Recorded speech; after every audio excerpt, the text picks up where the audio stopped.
Abot sa mahigit kalahating milyong pisong halaga ng shabu ang nasamsam ng mga otoridad mula sa nakatalang top 2 city high-value individual sa Davao City.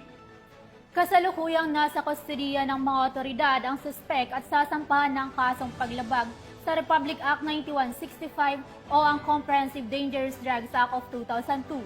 Narito ang detalye ng balita mula kay Patroluman Daphne Pasaol.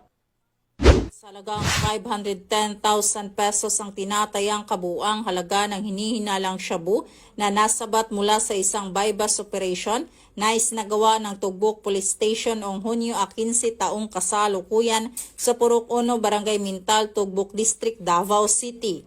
Target ng operasyon ng isang overseas Filipino worker na si alias Neil, 47 anyos, residente ng Phase 5B, Mahogany Street, Barangay Tugbok at kinikilala bilang top 2 city-level high-value individual. Nadakip si alias Neil matapos makumpirma ang bintahan ng ilegal na droga sa isang bypass operation. Sa lugar ng operasyon na samsam mula sa sospek ang humigit kumulang 75 grams ng hinihinalang shabu kasabay ang iba pang ebidensya.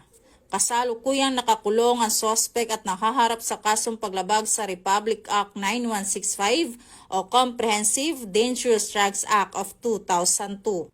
Ang pagkakahuli ni alias Neil at pagkakakumpiska ng mahigit kalahating milyong piso halaga ng ilegal na droga ay isang malaking tagumpay para sa kampanya ng mga otoridad laban sa ilegal na drugs sa Davao City. Samantala, ang Police Regional Office 11 sa pangunguna ni Police Brigadier General Leon Victor Z. Rosete, Regional Director, patuloy sa mga hakbang nito kontra kriminalidad na layong panatilihin ang kapayapaan at kaayusan tungo sa kaunlaran ng bansa. Mula dito sa Davao Oriental Police Provincial Office, ako ang inyong PNN Correspondent, Patroluman Daphne Pasaol, alagad ng batas, tagataguyod ng balitang pulis.